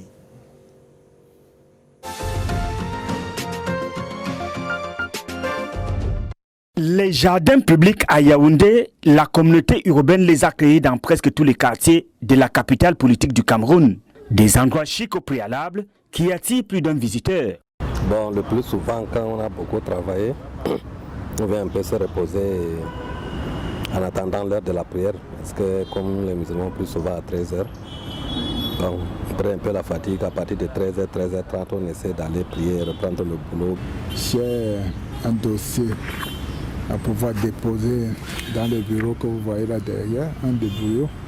Et j'ai pensé que c'est un endroit, comme je viens de marcher, un endroit pour me reposer un peu, chercher à tête reposer mes dossiers et classer comme je veux. Parfois je viens souvent lire. Pourquoi? Parce que le cadre est un peu plus calme, tranquille. Donc ça m'éloigne un peu plus de la distraction. Pourquoi? Parce que parfois, vouloir lire certaines choses à la maison, avec les bruits et autres, donc je préfère me retirer. Malheureusement, ces espaces sont de moins en moins attractifs. Les visiteurs accusent le manque d'entretien. Les ordures sont par exemple déposées à même le sol, sans scrupule ni vergogne. Les visiteurs sont aux abois. J'ai un ami qui est venu de l'étranger et on s'est amusé à aller dans un jardin public de la ville de Yaoundé. Ce n'est même pas un Camerounais. Alors lorsque nous sommes arrivés au jardin, à peine nous avons passé 1h30, voilà les moustiques qui ont commencé, n'est-ce pas, à nous bouffer un peu la peau. À sa toute surprise, ils ne comprenaient pas comment est-ce que dans un jardin, il pouvait y avoir des moustiques. Pourtant, il y a des produits qu'il faut, n'est-ce pas, pulvérisés dans les 10 endroits. Il s'avère donc impératif pour les agents de la communauté urbaine de Yaoundé de faire revenir la sérénité dans ces jardins publics. Pour cela, les idées ne manquent pas. Il faut qu'ils soient assidus dans leur propriété. Par exemple, arroser de temps en temps, enlever les saletés.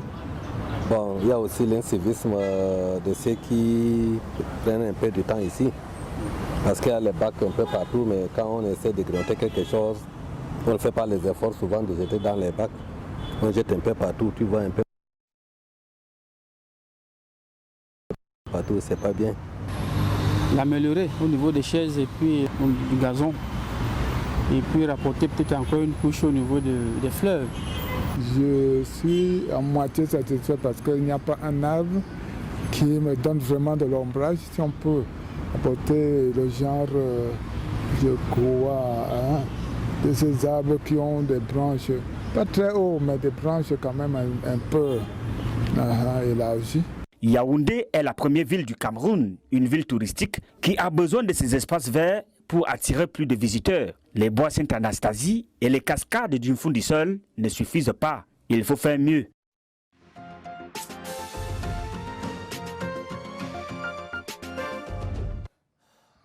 Alors, très cher invité, maintenant nous allons établir donc des responsabilités. Qui fait quoi conseiller Obama, dans ce domaine-là, qui fait donc quoi? Qui doit faire quoi? C'est ça le problème. Si on suppose que ça doit être une opération d'ensemble où les populations doivent se mettre aux côtés des élus locaux pour booster la propriété dans leur localité, c'est dit quand même qu'il faudra un mouvement d'ensemble. Qui fait quoi? Oui, ces images sont insoutenables, il faut le dire. Nous avons tous des parts de responsabilité. Mais il y a des responsables. Qui doivent d'abord prendre le bâton de commandement. Élus. Lesquels? Élus au niveau des collectivités territoriales décentralisées et nommés au niveau des ministères. C'est eux les responsables. Les populations ont une part dans la participation. Tout à l'heure, le conseiller parlait du marché. Il y a un phénomène qui se passe en Ndokoti. Les jeudis, souvent, quelques rares jeudis, ils enlèvent la boue, les vendeurs enlèvent la boue dans les rigoles et laissent dans les abords. Il n'y a personne. Et ça rentre encore. Et ces phénomènes se répètent tous les jeudis. Et chaque fois que je passe, la mairie pouvait enlever ces choses-là. Ils enlèvent la boue, ça reste là à longueur de journée, ça salit la route et ça rentre dans les rigoles. Et parler du marché. Mais s'il n'y a pas de voirie, tous les ordures, les poulets, les porcs qui viennent dans la rue, ça va où? Qui vient enlever? Alors, le premier responsable, c'est l'État. Pourquoi? Parce qu'il y a 15% alloués aux collectivités territoriales. Quand vous dites État, vous parlez de quoi? On a dit tout à l'heure qu'il y a des moyens. Non, je vais dire laissez d'abord les 15%. Je veux dire que, les 15%, si vous dotez les mairies, des moyens quand vous dites les 15%, laissez ça là où c'est. On fait avec les moyens qui sont là maintenant. Alors, les moyens sont là. Qu'est-ce qu'il faut faire? Que peut offrir un maire à ces populations s'il peut offrir la propriété? La propriété devait être la priorité parce que c'est un indicateur visuel tangible. Donc, déjà, ces éléments montrent que les maires ont les mains, sont limités dans leur... Ils se sont limités ou bien ils sont limités? Ils se sont limités ils sont même limités. Ils ne veulent pas booster des choses ou bien on leur dit de ne pas booster des choses. Je n'ai pas comme si vous avez comme l'impression que ces maires sont des prisonniers, à vous entendre. C'est pour ça que est-ce qu'ils sont en prison? C'est pour ça que j'ai dit, quels que soient les maires... Ils ont des belles liés, ils peuvent s'acheter. Je ne crois pas qu'ils aient tous la mauvaise foi d'avoir des villes comme ça. Je ne crois pas. Je ne crois pas. Ça veut dire qu'ils ont les bras et mains. C'est pour ça que je dis que vous le dites avec confirmation, bien vous imaginez. Mais écoutez. Quand un maire suit votre reportage là, comment il se sent au fond de lui?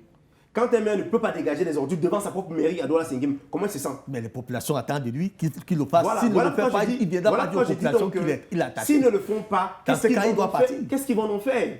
Qu'est-ce qu'ils peuvent en faire? Il ne le fait pas, il va partir, c'est tout. Donc, je crois qu'au niveau des responsabilités, ils sont responsables à leur niveau. OK. Ils sont responsables au niveau de l'organisation de la ville. Tout à fait. Ils n'organisent pas la ville. OK. Et ils doivent oser utiliser la loi que voici pour créer des entreprises d'aménagement, de transformation des ordures ménagères et même de recyclage à leur niveau. Et si possible, payer. Ça veut dire que offrir des services... Ça veut dire qu'il ne se comporte pas en véritable patron, un véritable maître qui devrait tenir le bâton du commandement et pour ça, dire... ce n'est que ce qui est visible. Comme ça, voilà là où je vous amène. Tout à fait. Bon, maintenant, les populations elles-mêmes, alors, comment elles devraient se faire? Je peux vous dire que si les populations ne faisaient pas leur part, c'est que doit aller... C'est encore très grave. Ce que vous avez vu, je vous ai dit que ce sont les populations qui s'efforcent à les déverser en route. Donc, elles se disent que, bon, ok, nous allons quand même mettre en route. Mais allez dans les maisons. Ailleurs, vous allez voir ce qui se passe. Très bien. Elles se battent. Les comités de vigilance, du moins les associations dans les quartiers, s'organisent. Mais est-ce qu'ils ont des bacs? Quand ils collectent des déchets, ces associations ont besoin d'un soutien. Venant peut-être des différentes villes. Voilà. Pour leur dire, écoutez, voici des bacs à ordures, voici des seaux. Et sans oublier que ces populations sont exposées à des maladies. Parce que quand vous allez recycler... Donc elles ont l'obligation de s'y impliquer. Quand vous allez récolter des déchets, le citoyen lambda ne sait pas ce qu'est déchet et déchet. il faut bien le protéger, il faut bien assister en lui disant que ces déchets, voilà comment il faut les manipuler. Donc mettre des bacs auprès des populations et les vidanger constamment. Très bien. Alors, mon conseiller Valentin John, à qui fait quoi? On établit un peu les responsabilités maintenant. Qui fait quoi? L'élu. Qui fait quoi? La population. Qui fait quoi? Le pouvoir central. Alors, nous sommes concernés par les questions liées aux municipalités.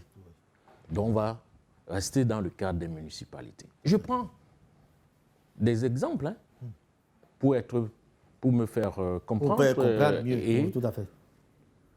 Les maires font ce qu'il y a à faire.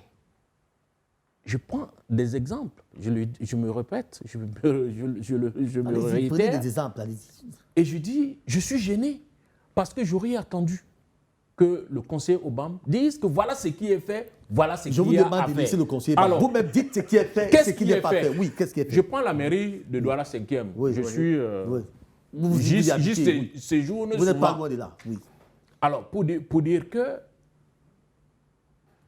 à la suite des incidents, des drames dans la zone Bepanda Misoké,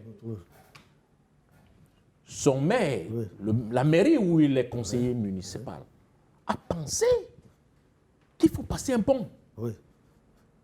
Parce qu'entre deux rives, le pont était précaire et on vivait des drames. Le maire s'est engagé à trouver les financements.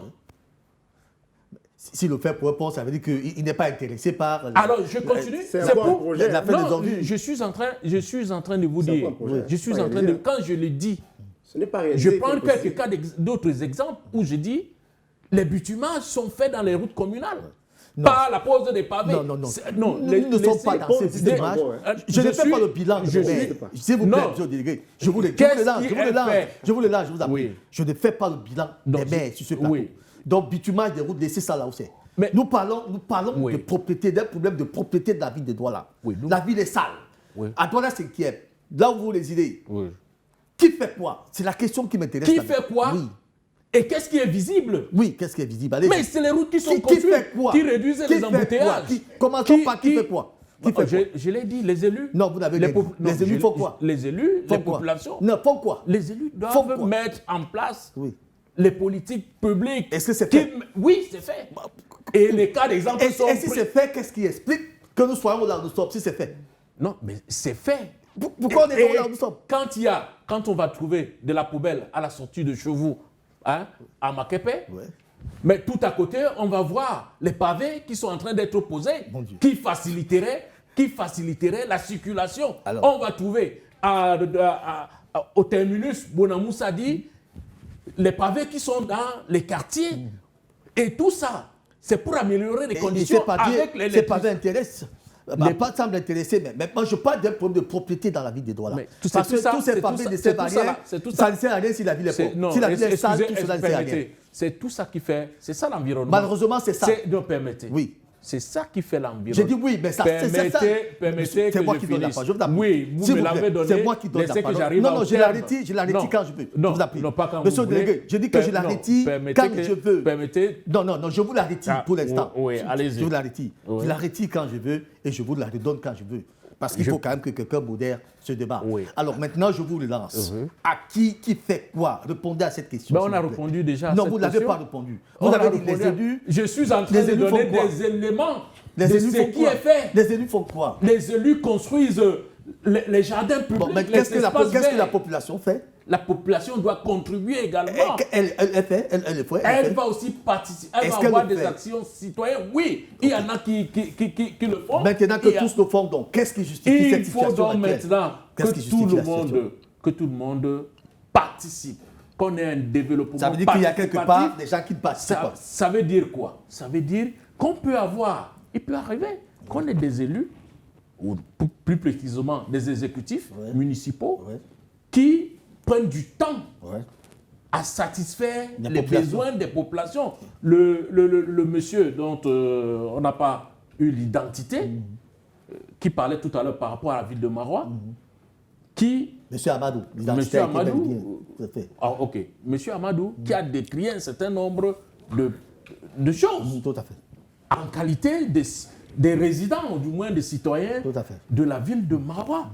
Et c'est ça une autre forme de participation au développement. Et le maire de la ville, monsieur le docteur Nundou, oui. Les consultations sont faites par les municipalités, pas les responsables des municipalités. Peut-être vous ne le savez pas. Vous n'avez pas l'information. Voilà. Et l'action finale de ces consultations, est-ce que nous voyons ça? L'action finale de ces consultations, justement, pour élaborer les plans communaux de développement, on se rapproche, les mairies, les exécutifs, enfin, les conseillers, tout ce monde-là, se rapprochent des populations, des villages. Tout récemment, le maire de la ville, il y a quelques semaines, vous êtes sorti de là. Le maire de la ville de Douala est en consultation et il s'est rapproché des autorités traditionnelles de tous les cantons pour aller prendre merci à vous, il est question. Merci à vous, conseiller Georges, je vous en prie, merci. Docteur Nundou, on sort avec vous, qui fait quoi? Voilà, bon, je dois dire que, à mon avis, la principale défense, je souhaite bien que ces élus le suivent, c'est un problème de communication, n'est-ce pas? Parce que c'est un problème de communication avec les différentes parties prenantes, n'est-ce pas? D'abord les populations qui sont les principales pourvoyeuses et victimes, n'est-ce pas, de ces déchets. Donc il est question de sensibiliser les populations sur... Par exemple, on a parlé des drains. Vous voyez un peu là, ces drains-là ne sont pas entretenus. Et il est important d'expliquer aux populations que ce que vous déversez là reste où ça sort 2 mètres plus loin. Beaucoup pensent que quand on déverse, ça va dans l'eau, c'est parti. Donc il y a un problème de communication. Il y a un problème de communication également avec, par exemple, d'autres parties prenantes, ce sont les entreprises, les commerces, n'est-ce pas? Quand vous arrivez dans tout ce qu'on appelle le quartier chinois, j'ai vu le maire Bassadine descendre. Il y a une descente, il a dit c'est terminé, c'est terminé. 2 jours après, vous venez, vous voyez encore, c'est là, c'est vraiment l'un des coins les plus sales, n'est-ce pas, de la métropole économique. Donc voilà donc des trucs. Et il y a également d'autres parties prenantes. Moi, je vis à côté d'un hôpital. Je parle avec ici avec beaucoup de sérieux, que de temps en temps, vous voyez les déchets hospitaliers comme ça qui se trouvent dans les poubelles comme ça, à l'air libre. Vous voyez un peu là. Il est question de sensibiliser également les services publics, n'est-ce pas? Les services publics qui sont parfois, regardez un peu les écoles. Qui sécrètent beaucoup de déchets. Les entreprises. Qui fait quoi? Non, j'ai parlé de la communication. Donc, il y a d'abord un problème de sensibilisation. Et ensuite, maintenant, les mairies doivent tracer, c'est-à-dire tracer les enlèvements. On a parlé du marché. Si on dit jeudi, de 8h à 10h, vous enlevez. De 11h à 13h, il n'y a pas de bac à ordures. Il n'y a pratiquement rien. Non, quand je parle d'enlèvement ici, là, ça veut dire où? Donc, ne vous justifiez pas. On n'est pas en train de dire que ce que vous dites n'est pas vrai. Là n'est pas le problème. Le problème, c'est qu'il faut enlever. Même si c'est dans la rue, on enlève. Il y a des dépotoirs, il y a des déchetteries ici. Il a parlé des exemples tout à l'heure où on enlève dans les grains et tout de suite ça se retrouve à l'intérieur, personne ne parvient pas. Oui, d'accord. Je vous suggère de suivre ce reportage. Nous sommes en train de sortir encore 8 minutes, nous serons partis sur ce plateau, je vous en prie. Je vous suggère de suivre maintenant un reportage qui n'a peut-être pas de lien direct avec la thématique du jour, mais qui est une action qui est menée auprès d'une commune d'arrondissement. Je voudrais dire une commune dans l'arrière-pays, c'est bel et bien dans le département de Noun, là-bas, Makba, où cette commune s'évertue à donner de l'eau potable aux populations. Comment est-ce que ces maires se déploient là-bas? Vous allez suivre ça avec beaucoup d'attention. Ce mini-doc d'environ 5 minutes que j'ai appelé la problématique de l'eau dans la commune de Makba. On va suivre ça avec beaucoup d'attention.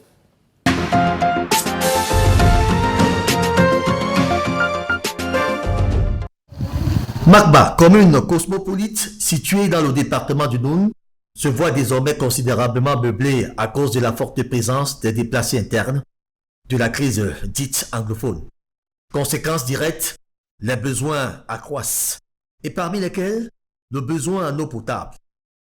En ce qui concerne les additions d'eau, nous savons que l'eau, c'est la vie, comme on a coutume de le dire. C'est pour ça que nous avons ajouté notre dévolu sur le problème de l'eau. Déjà, nous avons lancé un grand projet d'approvisionnement de toute la ville de Makba en eau. C'est comme ça que dans le projet est en cours de réalisation. Vous avez certainement vu sur la montagne là, le château qui est en train de se construire là-bas. Le château est même déjà presque prêt.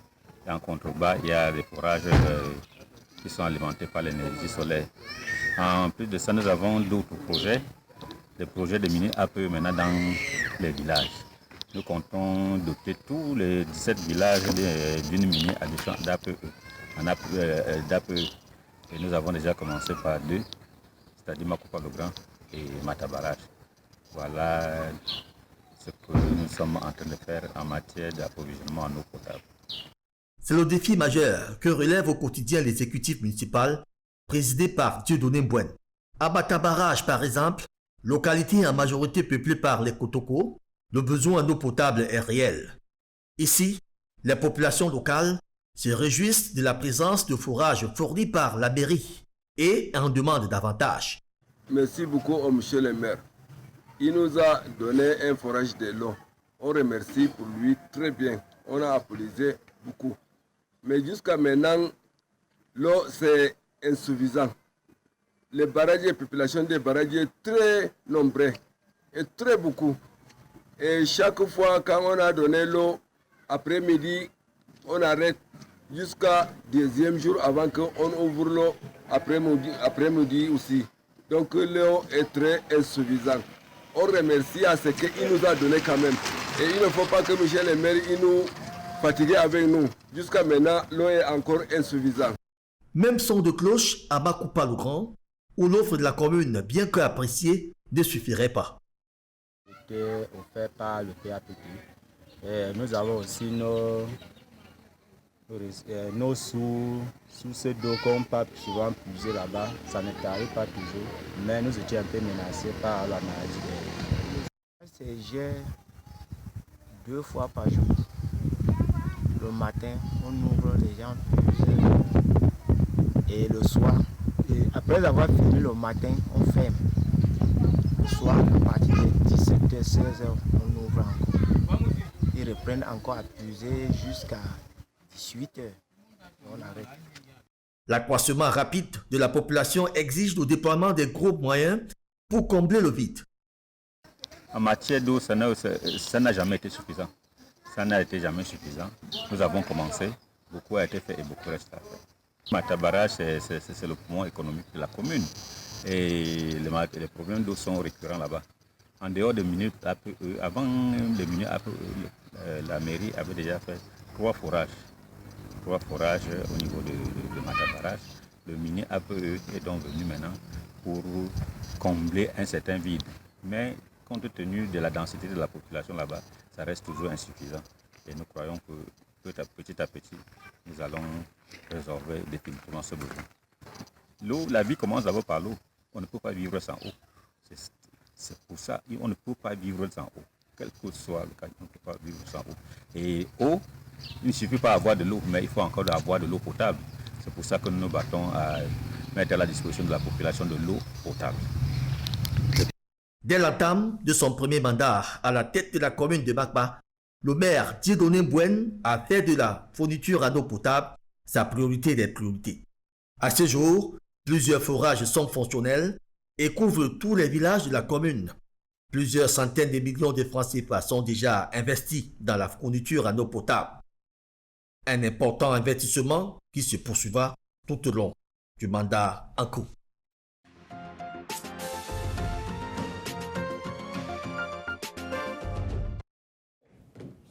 Nous avons exactement 4 minutes pour partir d'ici. 1 minute à chacun pour les conclusions. Je vous en prie. Conseiller Obama.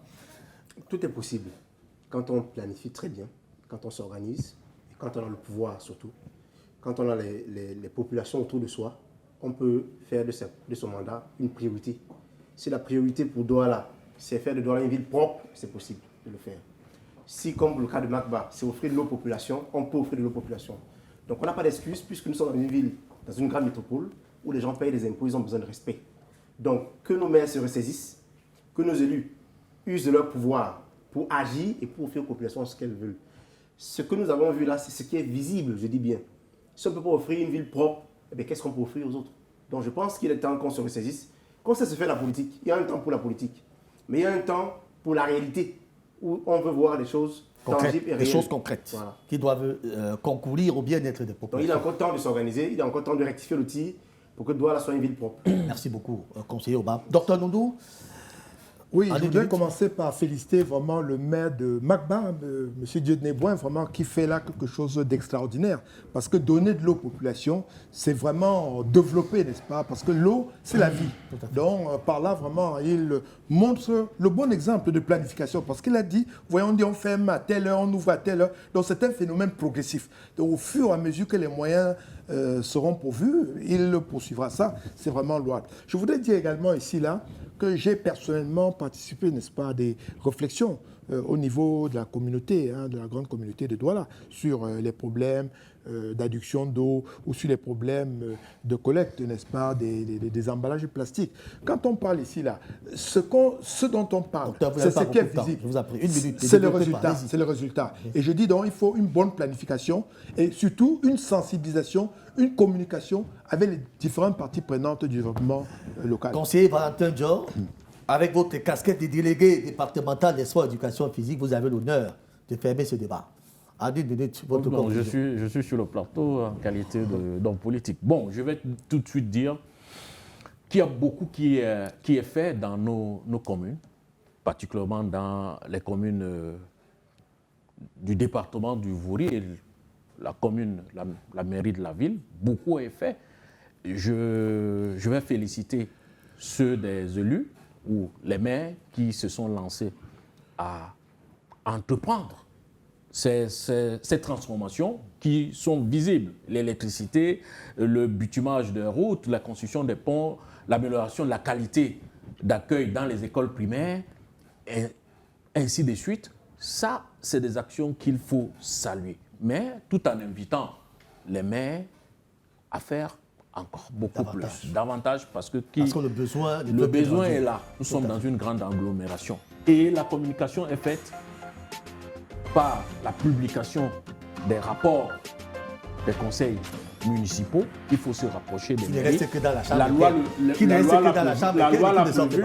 Il suffit d'aller dans les... Merci beaucoup, Valentin Dior. Valentin Dior est conseiller municipal à la commune de Yabassi, homme politique. Il est au-delà de tout cela aussi. Il est délégué départemental des sports et éducation physique. Il y a des infrastructures sportives dans la ville de Douala. Tout à fait. Qui sont construites tout à fait. Pour la jeunesse. Il faut le signaler. On est parti de là, monsieur le délégué. Si vous voulez, on fera une émission pour le sport, les agencements du sport, et on verra. Et vous serez là certainement pour nous dire un peu plus là-dessus. Merci à vous d'avoir assisté à cette émission. Merci pour votre temps que vous avez donné pour le bien fondé de nos téléspectateurs. Patrick Obam, conseiller municipal, Douala 5e, homme politique, lui également. Il répond à la bannière du PCNN, même si nous ne parlons pas des partis politiques sur ce plateau. Et puis notre consultant permanent, le docteur Jean Noundou, lorsqu'il a du temps, il nous rend visite. Juriste, expert en communication publique, écrivain, était également là. Merci à cette réalisation pilotée des mains des maîtres par notre ami Icomé, Paul, assisté de Emma et bien toute cette équipe technique qui a travaillé pour la mise en musique d'ailleurs de cette émission. Merci à la Fred qui me regarde de notre côté. Madame, messieurs, retrouvez la rediffusion de ce programme tout au long du week-end. Ce sera vendredi 21h, dimanche 18h et lundi 22h. Certainement, je vous retrouverai dès mercredi prochain pour un autre numéro de Regard sur les communes. D'ici là, portez-vous bien.